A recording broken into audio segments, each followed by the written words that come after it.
Good morning, everybody. Well, good morning or good afternoon or good evening, depending on where you are joining me from. It's pretty early here where I am. And I want to thank you for joining me. My name is Bache. I am your host for Humor Career Insights. And I am a career coach, certified professional career coach. I am a Gallup certified strength coach, and I am also an HR consultant, and I am also founder of Humor and host of Humor Career Insights. So season 4 is here after a longer than anticipated break. You know, if you've listened to my podcast or if you've had one of my coaching sessions, I speak about how change is one of the only constants, And during this break, I was navigating a personal transition. And it became longer than intended. And, normally if you follow the Humor Career Insights podcast, we have a 2-month summer or winter break, depending on which part of the world you live. And it turned into a much longer break. But I am super excited and very grateful to be back hosting Humor Career Insights. Over the past 3 seasons, we've explored career transitions in season 1. We've listened to amazing career stories in season 2. And in season 3, which was the last season we did, we focused on AI and the future of work. Speaking of which, there was a huge ask to bring Professor Mensah and her colleague, Dr. Dube, back, and I might just do that. And if you don't know what I'm talking about, go back 1 season and listen to the trailer. I promise you will not be disappointed. AI continues to invade our lives, and we also may once in a while go back to this topic as and when I see something particularly relevant. You can't cover everything in 1 season on AI. It's continuously changing. So if I get requests for a specific topic, I have already for AI tools for CV writing.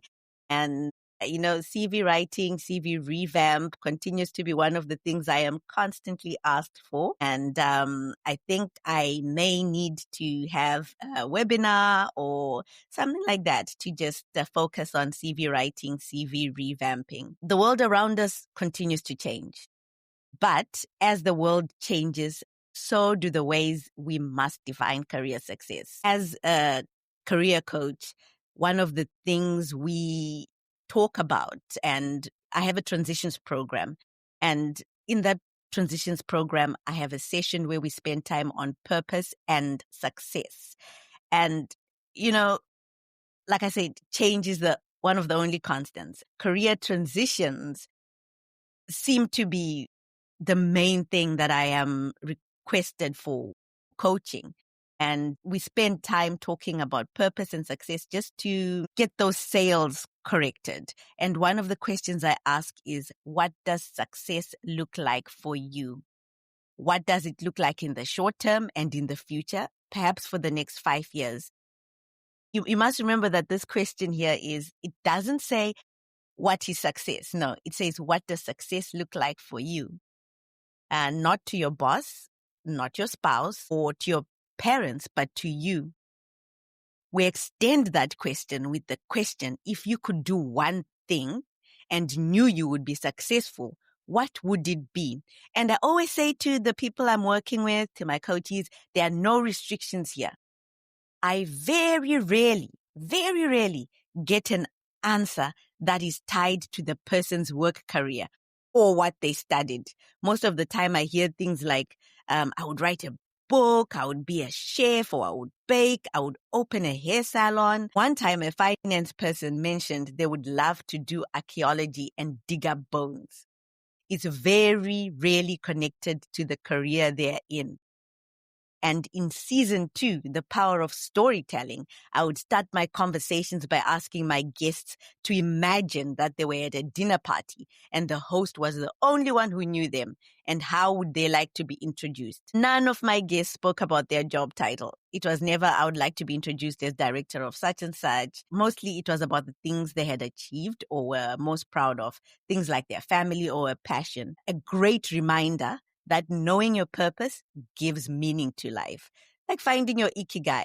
I highly recommend the book by Rick Warren, The Purpose-Driven Life. Wait, I didn't really plan this, but now I'm thinking there's another question that I ask, and I would like to engage everyone who is here with me online live. And also, if you happen to watch this or listen to this later, you can do it by yourself and then send me your response. So there's a question that we ask as well in our career transitions program, and it is, we ask you to write a retirement announcement. So we ask you to think about you're retiring and what is the announcement wherever you are, if you're at work or whatever you're doing, you founded an organization. What is the announcement that you would like, or what is the announcement that would be written about you? Okay, there's several questions, and let me see if I can find them. Yes, okay. So we say, write your retirement announcement and include the following. Who did you work for? What did you accomplish? What dreams did you accomplish? And what was your greatest life achievement? And how do you want to be remembered? So think up for me. If you have a paper and pen, write it down. What dreams did you accomplish? Do this too. What dreams did you accomplish? And how do you want to be remembered as a retirement announcement, right? If you are here live, do type it in the comments. And if not, you can send it to me, info@humhr.org. I would really love to see what your retirement announcement would look like. This makes for great self-reflection, and we call it the legacy or retirement announcement. And I find a lot of people struggle with this one. Well, I'm not getting anything in the comments, but that's okay. You can share later. I digress. But the bottom line is that the picture of success must meet with your passion and purpose. And so more often in our society, we celebrate, the corporate employee, the one who's risen up that ladder to the C-suite, or in the UN world, up the P ladder. But today and this season, I would like to propose to you a different thought process. And that is that climbing up that C-suite ladder or the P ladder is not the only successful career. Some are actually not made for the ladder.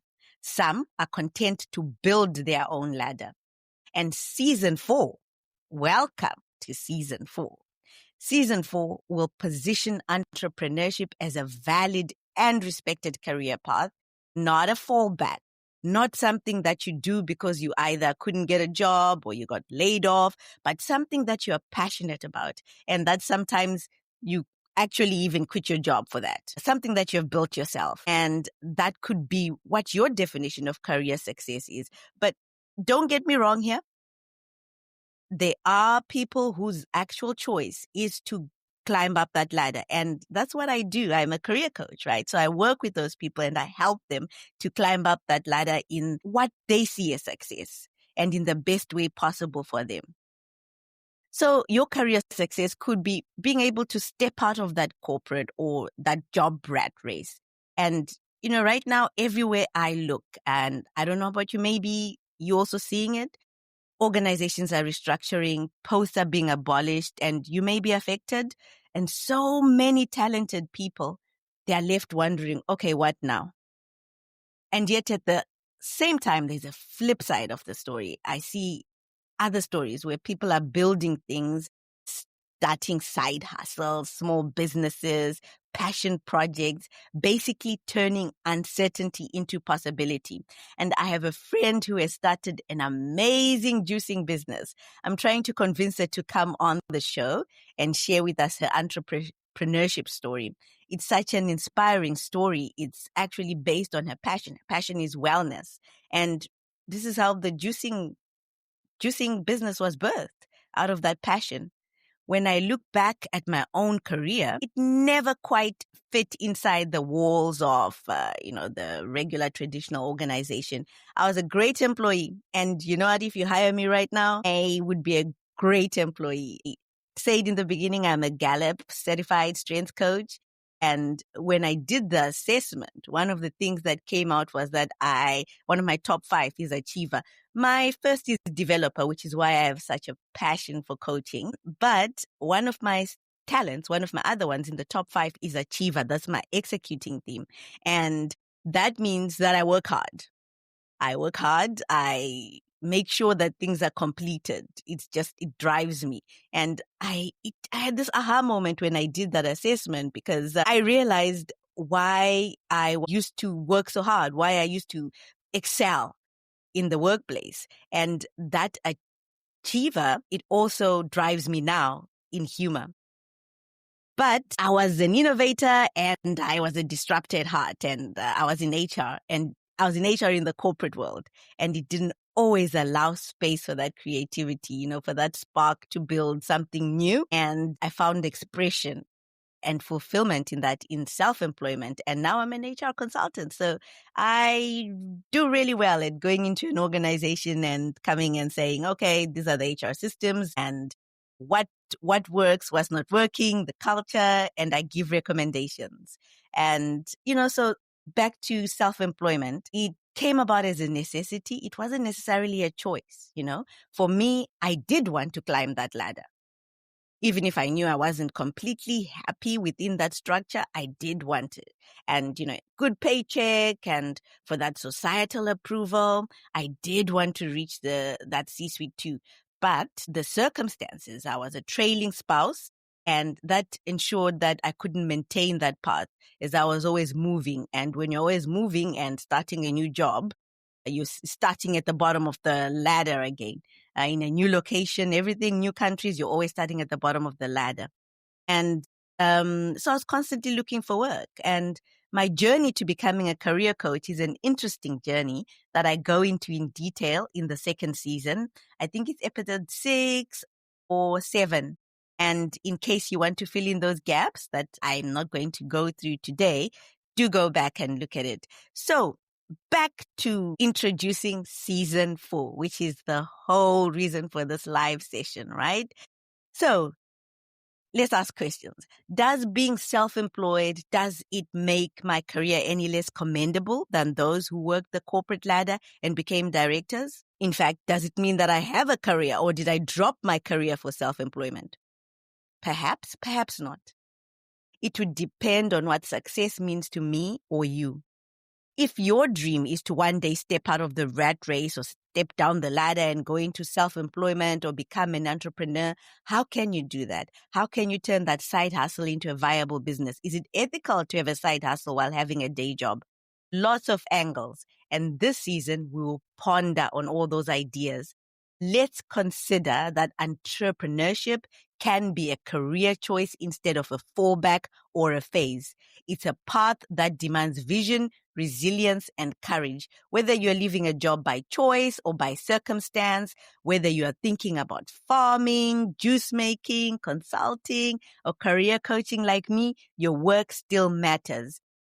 Those skills that you use to further an organization's vision and mission, you can use to further your own vision, because success isn't just about climbing that ladder. Sometimes it's about building one of your own. So join me this season as we redefine what it means to have a career. We'll talk to founders, creators, and dreamers who took bold steps into entrepreneurship and found purpose along the way. I will also have the startup coach who will join us for our first episode and will come back to give us tips and coaching along the way. I'm grateful that he has agreed to give us his time and knowledge here on Humor Career Insights. I'll share my own journey too, the highs, the doubts, and the lessons from building humor from scratch. So, everyone, this is season 4 of Humor Career Insights. Entrepreneurship as a career choice. This season, we also have some exciting changes. We're changing things up a bit. And if you are a subscriber or part of the Humor Career Insights Inner Circle, you are listening. And for the very first time watching this live, I'm stepping out of my comfort zone this season in order to give listeners a well-rounded experience. We'll have live events once a month where I'll either have a Q&A or host a guest or something. We'll see where this leads us, but these live sessions are to encourage your engagement as a listener and make this platform more meaningful. We'll also have opportunities for partnering with Humor Career Insights or sponsoring an episode, please subscribe on Spotify, Apple Podcasts, or wherever you listen if you haven't already subscribed, and share with friends, colleagues, anyone you think would benefit from the conversations and from the podcast. And also join the conversation on our social media platforms. Follow us. We'll try and broadcast live sessions there as well. Follow us on Instagram, TikTok, LinkedIn, and YouTube. And until next time, stay inspired. Thank you everyone for joining. I will just check very quickly if I have any chats from anybody. That I have one. Yes, I have one of the retirement announcement. I want to be remembered as someone who impacted the lives of people I encountered on my life journey. I like that. Thank you. Thank you for sharing that. And thank you, Tafadzwa. You're excited for season 4. So am I. Very excited. Thank you for joining me live. So am I. Okay, everybody. Thank you for joining. And we look forward to more live sessions. Look out for the first episode next week with the Startup Coach. Until next time, stay inspired.